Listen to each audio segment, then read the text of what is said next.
Hey there guys, it's Jesse, and today I've got something kind of cool. We're taking a sneak peek at Assassin's Creed 4.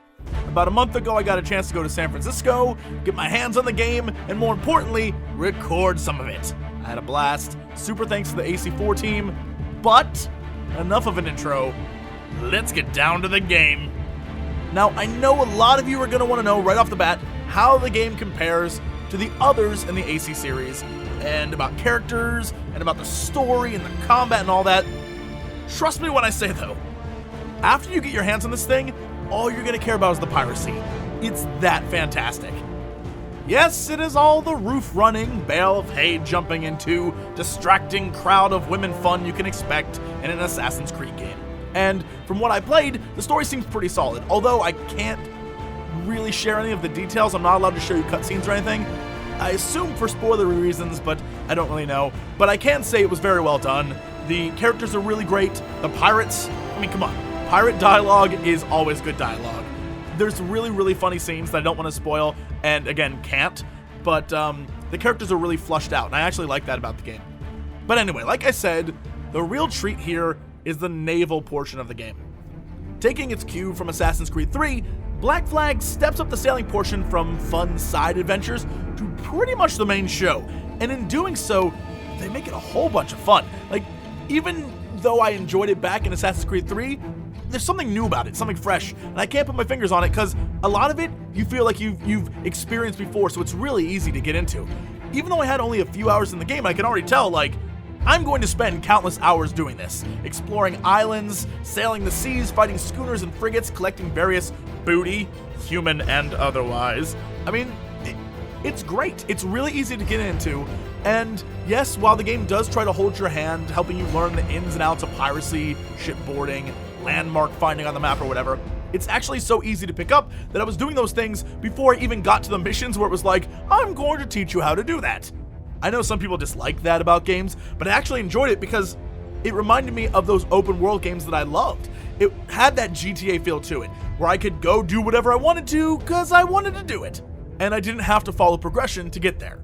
I could go out, explore islands, get lost on my own, have a great time, make my own adventures. I think that was the most fantastic part of it, at least from what I played.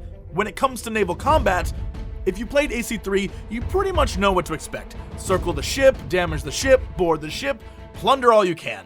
You know, all the cool things you could do in Assassin's Creed 3, except like 50 times better. You're managing the ship's resources, crew numbers, damage, design, all sorts of things, making the ship your own, making it your own representation of your pirate self. It's great, because it makes it so going back to shore isn't just another excuse to do a story mission or another assassination or run around finding secrets like chants or songs for your crew, which is amazing. When I finally got them Drunken Sailor, I just sailed around listening to that. It was fantastic. So it adds more to it because you're going back to town so you can do other things like sell supplies or find crewmen or do things like that to help your ship, which for me, I was like, this is what I care about. I want to have a badass ship. So I kept going back and then get caught up in other things too, which I think is kind of a great way to look at this game. You don't have to really play the way it wants you to. I mean, you can just be a pirate. And I think that's the point of this game. The point of the game is freedom. That's the overarching theme. The pirates just want to have freedom to be who they are. And I feel like the game gives you that right off the bat. Like, be who you are. Have the freedom to go do what you want. We'll let you get to the story when you get to the story. For now, go explore. And I like that. I like that an awful lot. With that said, when it comes to the land combat and gameplay, I would really love to give you some sort of like inside scoop on how it handles and how it plays compared to the other ones, but as a PC gamer, using a PS4 controller was sort of a mess for me. But with that said, dudes, I played on a PS4. It was freaking awesome. So I will say that was kind of great. Hopefully that comes across in the video. All in all, I had a blast. I only had a few hours to play it, and I will have a follow-up companion piece with some actual live voiced-over gameplay I got to do while I was there and everyone else was in a meeting. I was like, yes, now's my time. Hopefully you'll enjoy it, because I know I did. It was really fun, and I got to just run around and be free, like the game decided to let me be. Anyway, that's it for this look at Assassin's Creed 4. I truly hope it is everything that I experienced when it comes out in release. Everything that I've played, I want it to be that in the full game. It has a ton of potential, so I'm definitely interested, and I'm gonna check it out for sure.